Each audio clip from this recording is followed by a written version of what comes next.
अवसरप्राप्त डाक विभाग कर्मचारी दुर्योधन नायक मृत्यु पर मेडिकल कॉलेज को शरीर दान।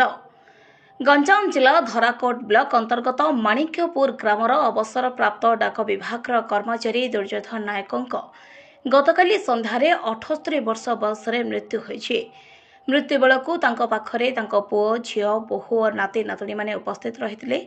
दीर्घ वर्ष धरी निज अंचल में डाक सेवा करिथिबा दुर्योधन नायक मृत्यु पर निज शरीर दान करी समाजर कामरे लागिबाकू जीवित थिबा समय इच्छा प्रकाश करथिले। तांकर इच्छा को सम्मान जणाई तांकर परिवार वर्ग गतकाली रातिरे तांकर मृत्यु पर मर शरीर को निज गाँव आंबुलांस जोगे ब्रह्मपुर स्थित एमकेसीजी मेडिकल कॉलेज आनाटोमी विभाग को आनिथिले। प्रथमे चक्षु विभाग डाक्तर मानक द्वारा तांकर चक्षुदान कराछिबा परे मृत शरीर को डाक्तरी छात्र छात्री पाठ पढ़ा तथा भेषज गवेषणा प्रदान करा जायतिला। आनाटोमी विभाग पक्षरु प्रोफेसर राजलक्ष्मी पंडा मर शरीर को ग्रहण करी प्राप्ति स्वीकार सर्टिफिकेट प्रदान करथिले। एमकेसीजी मेडिकल कॉलेज रे गत 2013 मसीहारू आरंभ होइतिबा ई शरीर दान अभियान रे एहा 30तम दान अटे।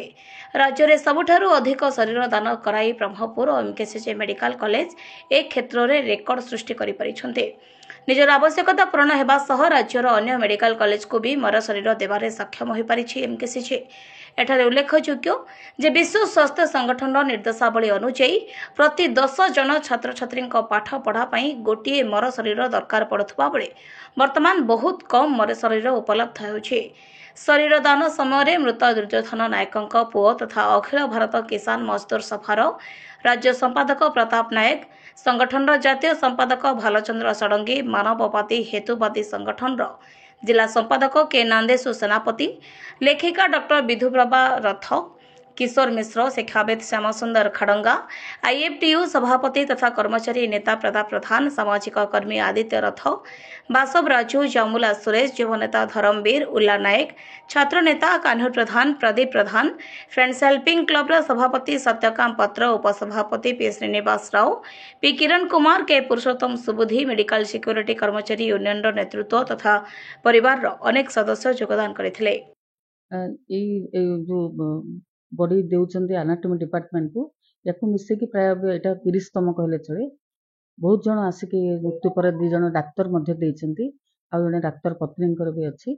आ ये जन जो दुर्योधन नायक 80 वर्ष से माणिकपुर सुरडा पाखरु गत काली तांकर मृत्युवरण हेतला।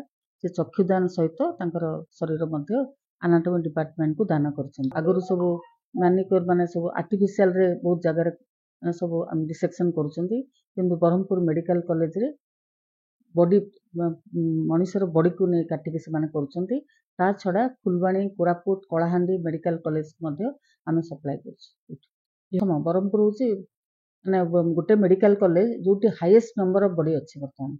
पण समस्त इवन आमे आयुर्वेदिक मेडिकल कॉलेज जो हमर ब्रह्मपुर अछि सेमान को मध्य 2टा बॉडी देछि। सब मेडिकल कॉलेज माने हमठु आसी बॉडी नेछि।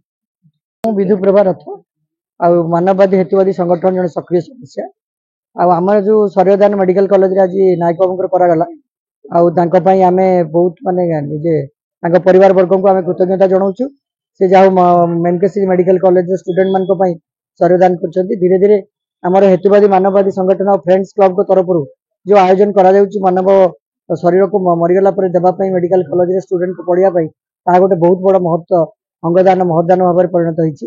मुझे आउ गोटे जिन कहूँ चाहूँगी बहु संख्यार महिला मैंने आगे आसा उचित से अंगदान आसतु यही सब जो शरीरदान कार्यक्रम हो शरीरदान करने जो प्रकार लोक मैंने बुझाई सचेतनता सृष्टि करने चेष्टा कर महिला मैंने बहुत संख्यार आगे आसा दरकार। कारण अंधविश्वास रूढ़िवाज भावना पाखे बेसी भाग रोचे। कारण एवं जो मरीगला शव को लेकिन हाड़ को लेकिन नदी में पकाउं, नदीर पानी दूषित होफल लोक मैंने खर्चांत से जो ये को प्रयोग को जाऊँच अन्य नदी मान को नदीर जल प्रदूषित होफल आम शरीर में बहुत प्रकार रोग सृष्टि होती। तेणु आम आगामी दिन में बेसी संख्यार महिला मान योगदान करने उत्साहित करने सहित अधिक संख्यार केमती लोक मैंने सामिल हे परिवार वर्ग भितर सचेतनता सृष्टि हो से मेडिकल कॉलेज मान को आम अंगदान करेंगे जहाँफल पिला माने भविष्य में मनुष्यर शरीर संपर्क में अधिक अधिक ज्ञान लाभ कर। दुर्योधन नायक से जड़े डाक विभाग कर्मचारी थिले एवं ତାଙ୍କର ପୁଅ ଆମ ଅଖିଳ ଭାରତ କିଷାନ ମଜଦୁର ସଭାର ରାଜ୍ୟ ସମ୍ପାଦକ ପ୍ରତାପ ନାୟକ ଏବଂ ତାଙ୍କର ସମ୍ମତିରେ ପରବର୍ତ୍ତୀ ଯେତେବେଳେ ତାଙ୍କର ମୃତ୍ୟୁ ବି ହେଲା ସେ ପରିବାର ଲୋକ ସ୍ଥିର କଲେ ଯେ ଡେଡ୍ ବଡିକୁ ମେଡିକାଲ କଲେଜକୁ ଦେବା ପାଇଁ। ଆପଣମାନେ ଜାଣନ୍ତି ଯେ ମେଡିକାଲ କଲେଜରେ ପାଠ ପଢା ପାଇଁ ଡେଡ୍ ବଡି ନିହାତି ଆବଶ୍ୟକ। ପ୍ରତି 10ଟା ପିଲା ପାଇଁ ଗୋଟିଏ ବଡି ଆବଶ୍ୟକ ଏବଂ ବଡିର ଅଭାବରୁ ବହୁତ ସମୟରେ ମେଡିକାଲ ପିଲାଙ୍କର ପାଠ ପଢାରେ ଡେରି ବି ହୁଏ, ବ୍ୟାଘାତ ସୃଷ୍ଟି ହୁଏ। ତେଣୁ ସେଥିପାଇଁ ଯେଉଁମାନେ ହେତୁବାଦୀ ଆଉ କମ୍ୟୁନିଷ୍ଟ ଅଛନ୍ତି, ବିଭିନ୍ନ ଗଣତାନ୍ତ୍ରିକ ପ୍ରଗତିଶୀଳ ମୂଲ୍ୟରେ ବିଶ୍ୱାସ କରୁଛନ୍ତି, ସେମାନେ ଚେଷ୍ଟା କରୁଛନ୍ତି କି ଅଧିକରୁ ଅଧିକ ବଡି ମେଡିକାଲ କଲେଜକୁ ଦିଆଯିବ ଏବଂ ବିଶେଷ କରି ଶବକୁ ନେଇକରି ଶରୀର ଦାନକୁ ନେଇକି ଆମ ଭିତରେ ଯେଉଁ ଅନ୍ଧବିଶ୍ୱାସ ଅଛି ସେଇ କାରଣରୁ ବହୁତ ଲୋକ ବାହାରୁ ନାହାନ୍ତି। ଆମେ ଏଇ ଉଦ୍ୟମ ମାଧ୍ୟମରେ ଆମେ ସମାଜକୁ ଗୋଟେ ବାର୍ତ୍ତା ଦେବାକୁ ଚାହୁଁଛୁ ଯେ ଗୋଟେ ଭଲ କାମ ପାଇଁ ଜଣେ ମରିବା ପରେ ମଧ୍ୟ ସମାଜର କାମରେ ଲାଗିବା ପାଇଁ ଏଇଟା ହଉଛି ଗୋଟେ ଭଲ ଉଦ୍ୟମ। ତେଣୁ ମର ଶରୀରକୁ ମୃତ୍ୟୁ ପରେ ପୋଡ଼ିଦେବା ବା ପୋତିଦେବା ବଦଳରେ ଯଦି ଆମର ସମାଜ ପାଇଁ କାମରେ ଲାଗିଲା ତାହେଲେ ତାଠୁ ଆଉ ବଡ଼ କାମ କିଛି ନାହିଁ। ତେଣୁ ଆମେ ସେ ଦୃଷ୍ଟିରୁ ଏଭଳି ଏକ ଉଦ୍ୟମକୁ ଆମେ ସ୍ୱାଗତ କରୁଛୁ ଏବଂ ଆଶା କରୁଛୁ ଯେ ଅଧିକରୁ ଅଧିକ ଲୋକ ଡେଡ୍ ବଡି ଶରୀର ଦାନ କରିବେ ମେଡିକାଲ କଲେଜକୁ, ପାଠ ପଢା ଆଉ ଗବେଷଣା ପାଇଁ କାମରେ ଲାଗିବେ। ଅଖିଳ ଭାରତ କିଷାନ ସଭାର ରାଜ୍ୟ ସମ୍ପାଦକ ଅଛି। ବାପା ଗତକାଲି 28 ତାରିଖ ସନ୍ଧ୍ୟା 4 ଘଣ୍ଟା ସମୟରେ ଦେହାନ୍ତ ହେଲା।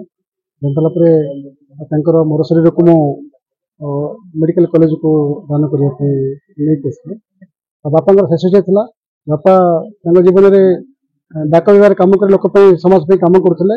ଆଉ ତାଙ୍କର ଇଚ୍ଛା ଥିଲା ମଲା ପରେ ମଧ୍ୟ ଶବକୁ ନଷ୍ଟ ନ କରିକି ତାଙ୍କ ବଡିକୁ ସମାଜ କଲ୍ୟାଣ ଲଗାଇବା ପାଇଁ ମୋତେ କହିଥିଲେ। ତେଣୁ ତାଙ୍କ କଥା ରଖି ମୁଁ ତାଙ୍କ ଶେଷ ଇଚ୍ଛାକୁ ପୂରଣ କଲି।